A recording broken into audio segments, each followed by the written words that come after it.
Good day everyone. Today I will be presenting the thin films and coatings, deposition methods, and their application in microelectronics.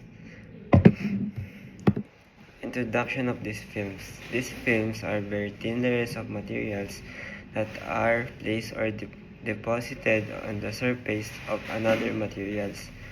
These layers are extremely small, sometimes only few nanometers to micrometers thick. These films are important in technology because they can change or improve the properties of a surface.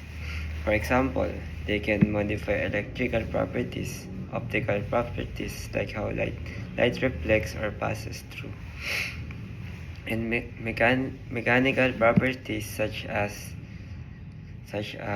strength or durability.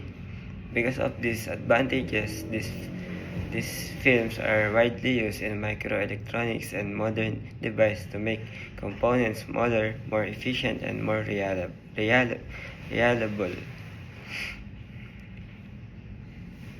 What are thin films used for? Thin films have many applications in modern technology. First, they are used in semiconductor devices, which are essential components in electronics such as transistors and microchips. Second, thin films are used in integrated circuits or ICs, where many electronics components are combined into a small chips that powers devices like smartphones and computers. Third is thin films are used in a solar cells. They help absorb sunlight and convert it into electrical energy, making them important for renewable energy technologies. Lastly, thin films are used in sensor and optical coating. Sensor use thin films to detect changes in environments, while optical coating improves lenses, cameras, and glasses by controlling how lights interact with the surface.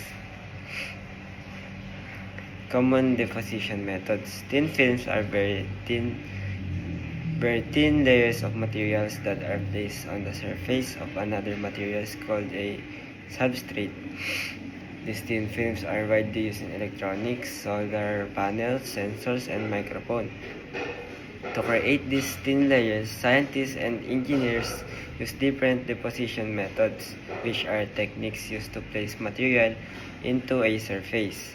Some of the most common deposition methods include physical vapor deposition, chemical vapor deposition, and atomic layer deposition. Physical vapor deposition or PVD. Physical vapor deposition or PVD is process that happens in a vacuum environment. In this method, a solid material is heated or bombarded with energy until it turns into vapor. This vapor then travels through the vacuum and sticks to the surface of a substrate, forming a thin film layer. PVD is commonly used in electronics manufacturing, coating tools, and making semiconductor devices. Two common examples of PVD process are sputtering. This method uses high-energy particles to knock atoms of a solid materials. These atoms then deposit into a substrate to form a thin film. Second is thermal evaporation. In this method, the material is heated until it evaporates. The vapor raise and condense into a cooler substrate surface, forming a thin coating. Chemical vapor deposition, or a CVD, is a process used to create a thin solid layer of material on a surface. In this method, gases, chemicals are introduced into a chamber containing a heated surface or substrate. When the gases reach the hot surface, they react chemically and form a solid thin film that sticks to the surface.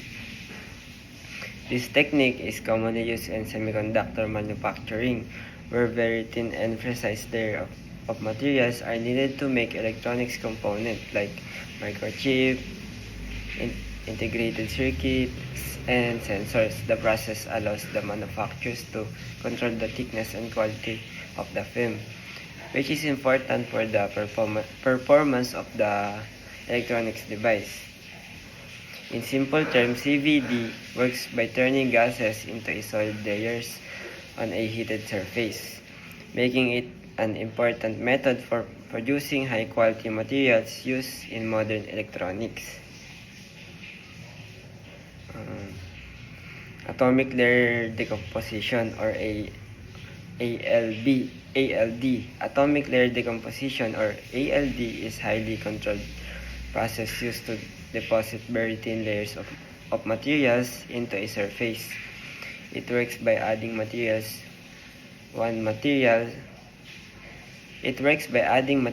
atomic layers at a time, which allows scientists and engineers to control the thickness of the layer with great precision. Because of the accuracy, ALD is very useful in creating extremely small devices used in modern electronics. It ensures that the layers are uniform and consistent, which improves the quality and reliable of electronics components. Next is application in microelectronics. ALD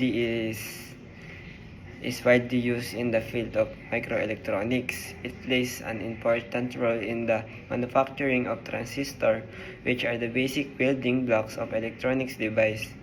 It is also used in producing microchips and integrated circuits, allowing devices like smartphone and computer to become smaller and more powerful. In addition, ALD can create protective coating that protect electronics components from damage. It also used to form dielectric and conductive layers, which help control electrical signals with electronic circuits.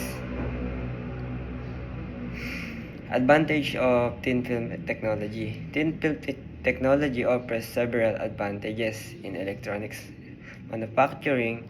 One major benefit is the precise control of thickness, which is important for creating very small and efficient components. It also helps improve device performance, making electronics faster and more reliable. Another advantage is its ability to create nanoscale structures, which means it can produce extremely small picture requirements for modern advanced technology. Next is the challenges. High manufacturing costs. One major challenge is the high cost of manufacturing. The materials used and the specialized process required can be expensive. Companies need advanced technology and skilled workers, which increase the overall production costs. Complex equipment. Another challenge is the need for the complex requirements. The machines used in the process are often sophisticated and require precise control. This makes the setup and the operation more difficult and may require trained professionals to manage and maintain the equipment. The third one is maintaining uniform thickness across large surface. It's also difficult to maintain the same thickness across the large surface. If the thickness is not consistent, the quality and the performance of the product can be affected.